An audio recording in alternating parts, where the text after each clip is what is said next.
Alors, Monsieur Tielemans, de tous les bourgmestres de Belgique, vous êtes sans doute le plus heureux, la capitale, et puis cette tellement belle ville. Racontez-nous un peu ce que c'est la vie du premier magistrat de la plus belle ville de Belgique.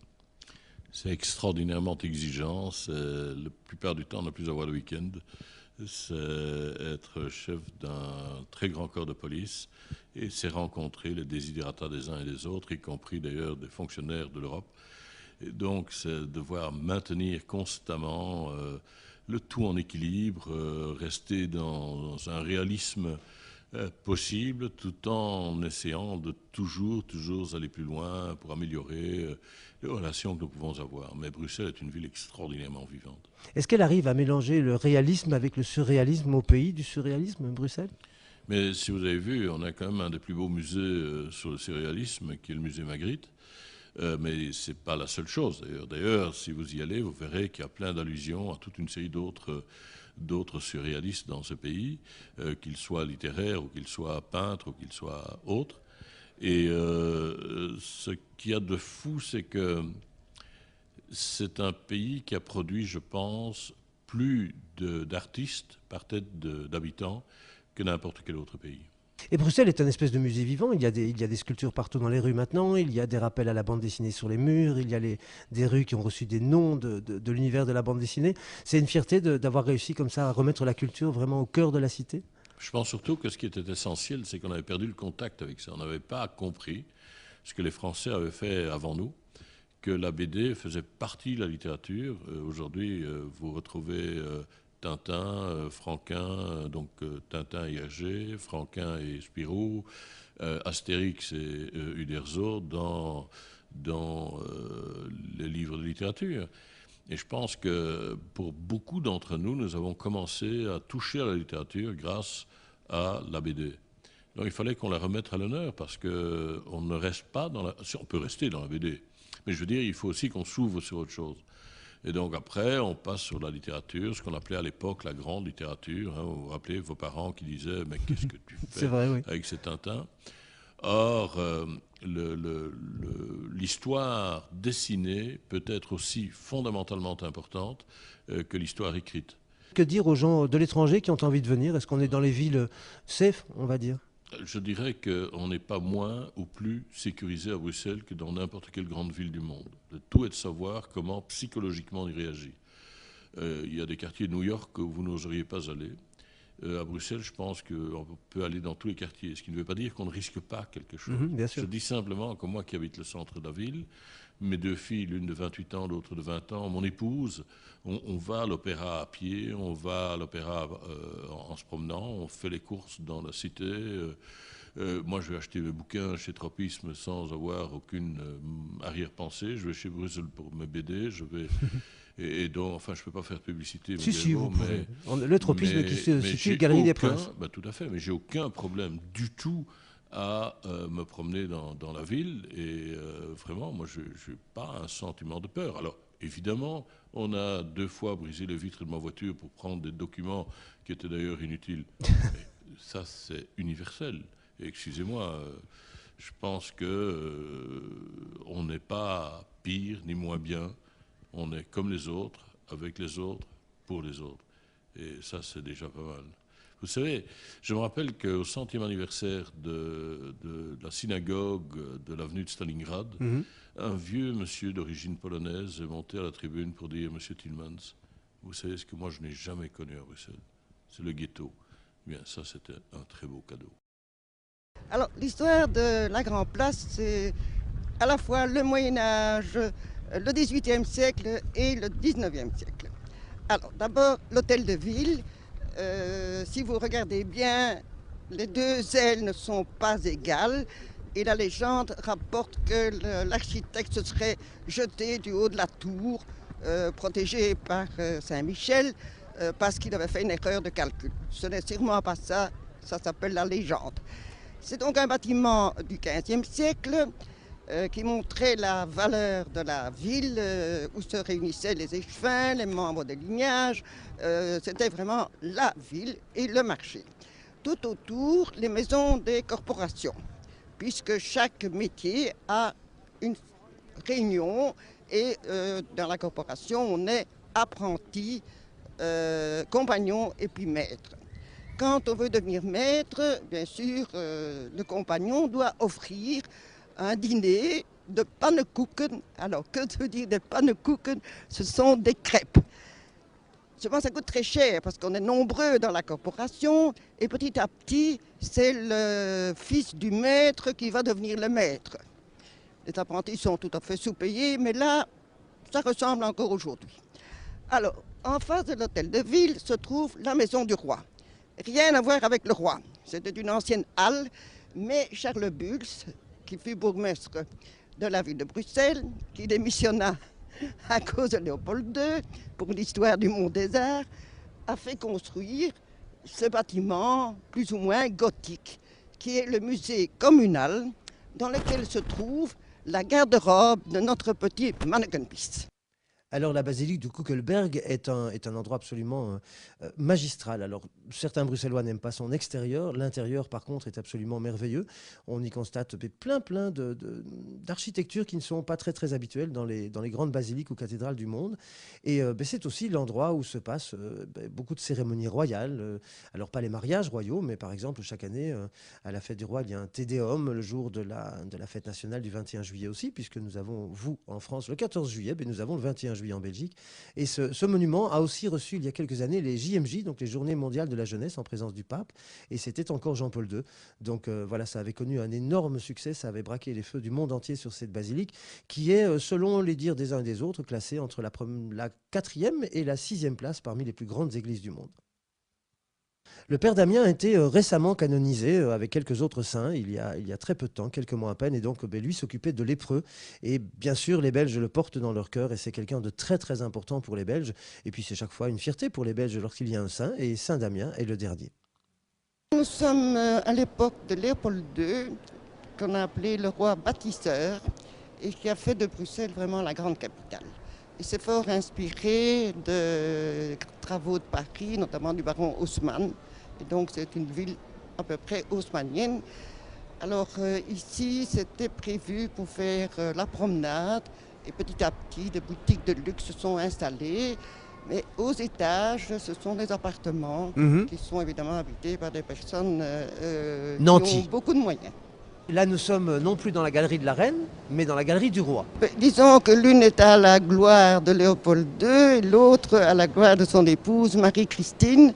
Très mauvais ménage, évidemment mariage arrangé à l'époque. Et d'ailleurs, on disait que c'était le mariage d'une nonne et du palefrenier, mais la nonne, c'était Léopold II.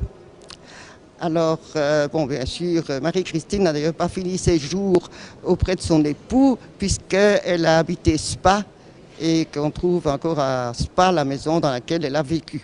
Elle s'occupait de chevaux, c'était une excellente cavalière, mais un ménage, bon, ils ont fait des enfants avec toutes sortes de drames, puisque Meyerling et compagnie. Et cette galerie ici, nous n'avons plus les chocolatiers, nous avons surtout des librairies, des maisons de disques et également alors, des bijoux. Alors, juste derrière vous, se situe la Galerie des Princes. On montrera une image parce qu'elle est toute petite, cette Galerie des Princes. Mais la Galerie des Princes, c'est simplement, je dirais, une espèce d'échappatoire pour aller vers le bas de la ville où il n'y a pas tellement de magasins puisqu'elle est peu fréquentée, mais c'est l'entrée des artistes du Théâtre Royal des Galeries. Et donc, si on veut un autographe des acteurs du Théâtre des Galeries, on se poste à la Galerie des Princes et on les voit avant ou après le spectacle. Cornet Port-Royal, c'est vraiment une des grandes marques de chocolat avec évidemment Léonidas, Godiva et puis plus récemment Pierre Marcolini. Mais là, nous sommes dans un des plus beaux magasins de Bruxelles en chocolaterie et vous constaterez que les décorations sont somptueuses, qu'il y a beaucoup d'éléments qu'on appelle art déco, art nouveau plutôt. C'est plus Victor Horta que art déco, donc c'est vraiment de l'art nouveau. Et puis le chocolat en Belgique, c'est évidemment une grande tradition, même si nous avons perdu Côte d'Or. Mais Cornet Port-Royal est vraiment une marque de prestige et puis ils ont surtout des vitrines absolument extraordinaires dans ce magasin et vous constaterez qu'il y a par exemple un petit nounours qui respire et qui suce son pouce et je peux vous dire qu'au moment où nous avons tourné ces images, nombreux étaient les enfants et les grands et bien ma foi qui rêvaient de posséder ce nounours. Voilà, c'est ça aussi, c'est du rêve. Et puis vous voyez aussi Saint-Nicolas en chocolat parce que nous approchons du 6 décembre, fête très importante pour les enfants belges. Derrière vous, Monique, il y a un tout petit bonhomme. Le bruxellois le plus célèbre, qui d'ailleurs fut chanté par Maurice Chevalier. Et ce petit bonhomme a été sculpté par notre grand sculpteur duquesnois, un liégeois, mais qui a fait son tour en Italie au XVIIIe siècle. La légende raconte que ce serait le fils du duc de Brabant qui aurait arrêté un incendie en faisant pipi.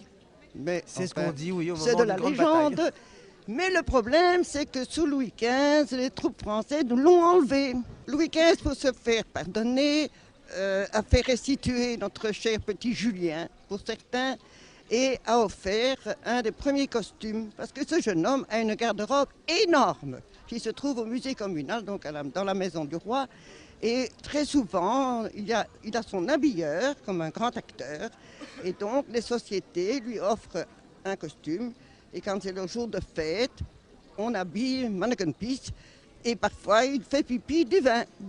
Parfois, il de fait la pipi du bière. vin. À quelles occasions? Oh, par exemple, je sais que le 8 mai, c'est le jour des typographes. Les typographes, autrefois, étaient des gens super importants. Ils pouvaient porter l'épée au côté.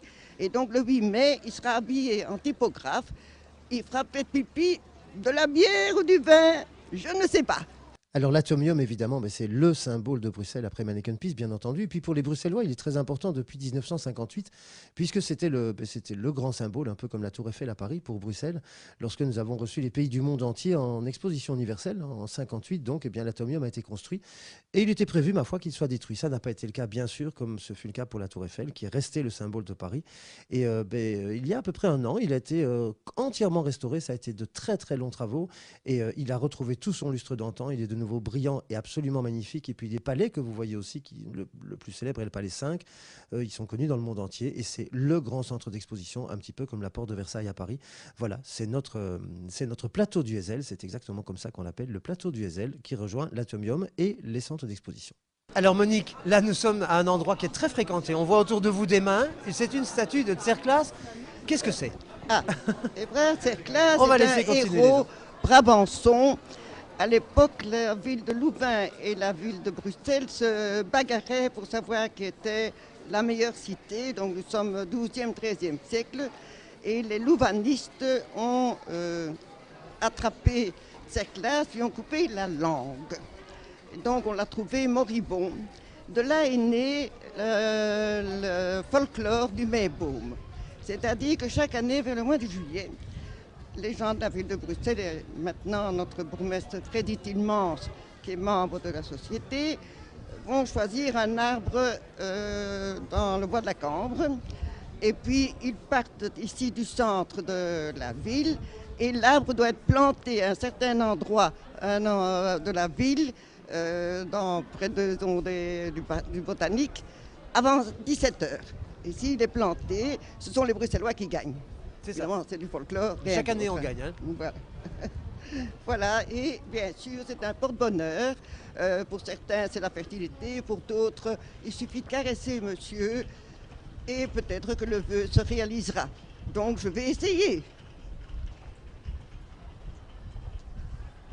Voilà, et même le chien. Devant les grilles du Palais Royal, évidemment, de nombreux badauds se précipitent lorsque la famille royale y vit un événement familial, généralement. Et ici, nous sommes à Laken et non pas au Palais Royal de Bruxelles, qui lui est l'officiel. Ici, c'est vraiment la résidence du roi. Et donc, chacun est un petit peu à l'affût de voir passer le souverain, s'il a un peu de chance.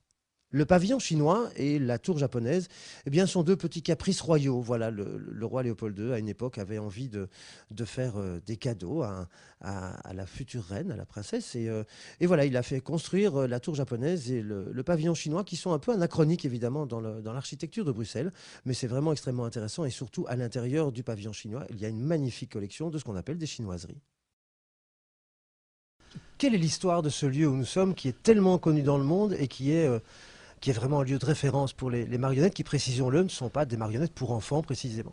Effectivement, il s'agit donc d'un théâtre de marionnettes de tradition populaire pour adultes, qui existe donc depuis, enfin, notre théâtre depuis 1830. Année de la Révolution. Année de la Révolution. Il a été fondé par un monsieur qui s'appelait Antoine Gentil, qui est né en 1804, et c'est lui qui a donné le nom au théâtre, puisque Antoine en bruxellois, ça devient Anton, et en raccourci Tone, et même avec l'accent bruxellois, ça devient Town. Alors vous êtes le 7e du nom de Zevende. Zevende Town. De Zevende Town, voilà. Et maintenant c'est de Achtende Town qui a pris Oui, c'est le relais. Town 8 maintenant, oui. Alors lui c'est votre fils, mais ce n'est pas toujours le cas. Donc il n'y a pas toujours eu entre les Town des liens familiaux. Non, parce que c'est une dynastie populaire et adoptive. Voilà, expliquez-nous ça. C'est très démocratique parce que ça peut être de père en fils. Ça l'a été entre Town 3 et Town 4, par exemple. Ça l'est de nouveau maintenant. Mais c'est pas obligatoire. Ça peut être quelqu'un de la famille ou un manipulateur qui a la vocation ou un adopté. Mais la chose essentielle, c'est que quand il se présente au public le premier soir, eh bien, si le public est content, ça va. S'il n'est pas content, eh bien, c'est terminé. Donc, c'est très démocratique. Donc la transmission de pouvoir, j'allais dire, c'est le public qui décide en un soir. En fait, oui, tout à fait. Tout à fait, parce qu'on en a un ou deux soirs, bon, peu importe, mais de toute façon, c'est quand même le public. Et dans le temps, ça s'est passé d'ailleurs. Hein. Il y a parfois eu un Town qui a voulu imposer un successeur, mais alors les gens des Marolles qui arrivaient et l'écoutaient, ils disaient oui, oui, dans un canispel, ce qui veut dire, c'est bien, il ne sait pas jouer. Ben alors, s'il ne sait pas jouer, ben, il ne devient pas Town, évidemment. Et alors, expliquez-moi un peu, alors comment ça se fait? C'est un jour, le Town actuel, on va dire, décide qu'il se retire et propose alors un successeur, c'est ça? Ou dit qu'il va se retirer et puis on se met à la recherche du Town suivant? Dans mon cas, c'est jamais deux fois la même chose, c'est-à-dire que dans mon cas, il n'y avait plus donc, de local, donc, et Town 6, donc, qui jouait déjà depuis 1935 et jusqu'en 63, avait déjà déménagé 4 fois. Il avait joué avant, pendant et après la guerre, très courageusement d'ailleurs. Il avait même eu, à côté de chez lui, il avait la seule qui est tombée sur le centre de Bruxelles, c'était juste à côté du théâtre, catastrophe, redéménagement. Bref, on doit lui rendre hommage, il s'appelait Pierre Welleman, c'est mon prédécesseur, qui a terminé donc en 63, parce qu'il perdait son local, place de la Chapelle. Et c'est à ce moment-là qu'on m'a demandé à moi si je voulais pas une fois joué. Et j'étais donc comédien, j'étais bruxellois et marionnettiste. Donc, et alors, on m'a demandé si je voulais pas d'abord jouer une fois de temps en temps. Et puis, j'ai voulu vraiment remettre ce théâtre tout à fait sur les rails. Et alors, on a commencé à chercher un local. Ça a duré 2 ans. Puis finalement, on a dû quitter les Marolles où personne ne voulait nous donner de local à l'époque parce que les marionnettes, ça n'intéressait plus. Alors on est descendu vers le centre et finalement s'est installé ici à un jet de pierre de la Grand Place, dans cette double impasse, donc juste en face de la rue des Rangs, donc l'impasse Saint-Pétronille et Scudeveld. Donc nous sommes très bien placés ici. Et c'est maintenant la ville de Bruxelles qui est devenue propriétaire des lieux. Et nous sommes maintenant donc dans un lieu qui date de 1696, comme toutes les maisons autour de l'hôtel de ville d'ailleurs. Après le bombardement de Villeroy en 1695, tout a été rasé ici. Seul l'hôtel de ville a subsisté. Et donc il y avait ici une maison qui était pratiquement une ruine.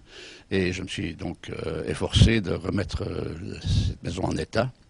Dans un premier temps, d'ailleurs, nous avons joué au rez-de-chaussée dans une toute petite salle. Il en reste la scène encore. Hein. Elle est toujours là, les gens peuvent la voir, la visiter. Et alors par la suite, on a fait, la ville a fait la restauration complète de la maison, impeccablement, je dois le dire. Ouais. Et maintenant, nous avons cette salle qui peut accueillir quand même près de 150 personnes, ce qui est bien, très bien suffisant pour un théâtre de marionnettes tel que le nôtre.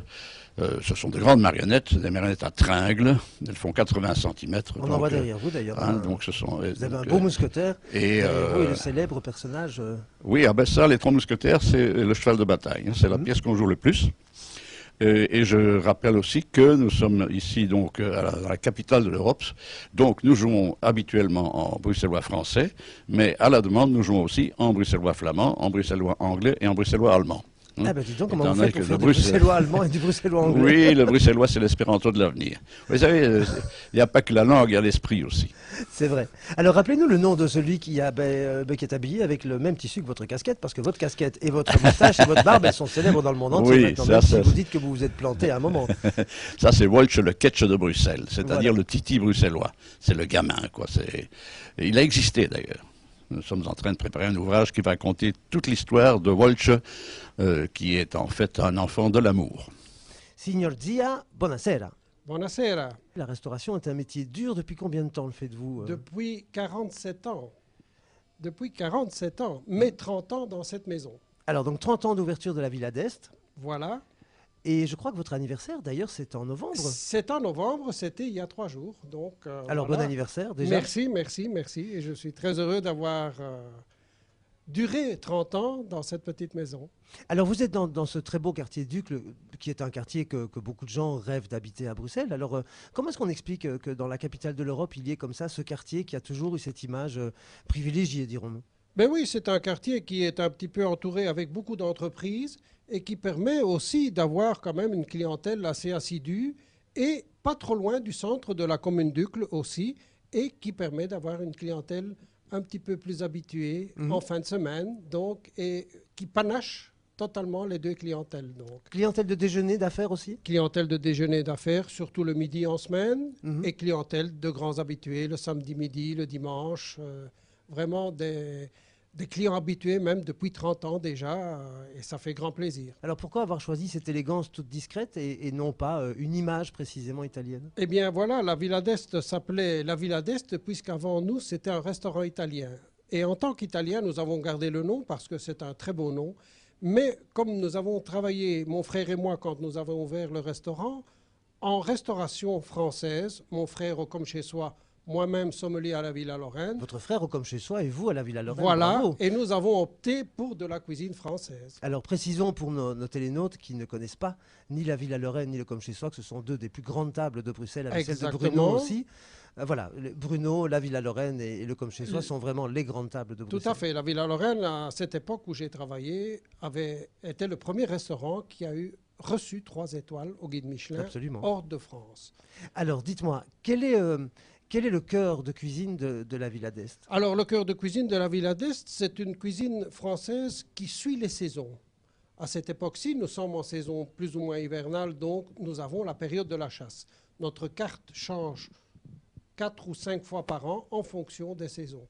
Donc maintenant, au mois de septembre, octobre, la carte a changé avec les coquilles Saint-Jacques, les fruits de mer, les gibiers, bien sûr, le perdreau au mois de septembre. Maintenant, nous arrivons avec le lièvre, le chevreuil et le faisan.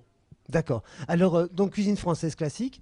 Cuisine française classique avec des idées modernes un petit peu également et qui permet bien sûr de toucher une clientèle un petit peu plus jeune et une clientèle bien sûr d'habitués que c'est très difficile parfois d'aller dans des excentricités exagérées. Il faut rester très sobre dans les préparations, mais surtout les préparations avec du goût. Mais par contre, donc les petits coups de main du chef, c'est quel genre? Les petits justement coups de main ces petits du coups chef, magiques. là, je le laisse libre à lui de ces petits coups de touche particulières. Et là, je crois que les clients sont toujours assez ravis donc de voir quelque chose qui n'est pas toujours habituel dans le classicisme des choses, si on peut le dire comme ça. Donc. Vous avez un trio de grands classiques qu'on vous demande très souvent? Ah, bien sûr. Bon, disons qu'ici, il y a le fameux faisan à la Brabançonne, qui reste quand même le faisan classique et qui est tout à fait très demandé. Le rable de lièvre sauce grand veneur, bien sûr. Et alors, les petits coquilles Saint-Jacques à la nantaise, mais qui restent quand même les préparations assez demandées d'une certaine manière, que c'est très savoureux quand c'est assez nature de préparation. Donc. Qu'est-ce que vous pourriez dire pour raconter l'état d'esprit qui vous fait plaisir dans cette maison et comment la relation qui vous lie à vos clients? Voilà. Eh bien, la relation qui me lie à mes clients, c'est parce que, bien sûr, je suis un homme de salle et, bien sûr, je les connais vraiment très, très bien, d'une certaine manière, après autant d'années de carrière, de métier. Automatiquement, bien sûr, on a des affinités et des petites touches personnelles que chaque client a et qu'on essaye de suivre un petit peu à la lettre pour leur faire plaisir et garder également toujours ces relations les plus si on peut le dire, les plus près d'eux, de leurs souhaits. Bien sûr, cette maison reste incontestablement une maison un peu classique, mais je dirais que le classicisme n'a jamais fait de choses... N'a jamais tué personne. Voilà, exactement. Et on ne peut pas trop changer certaines choses, et ça, ils adorent. Et bien sûr, on les voit à chaque fois revenir, c'est ça qui fait énormément plaisir. Et ça, c'est pour nous la meilleure des récompenses. Donc. Comment est-ce que vous décririez, pour conclure, en 3 mots, sans aucune phrase ni périphrase, Bruxelles, avec votre cœur? 3 mots. Ouverte, humaine, belle. Merci beaucoup.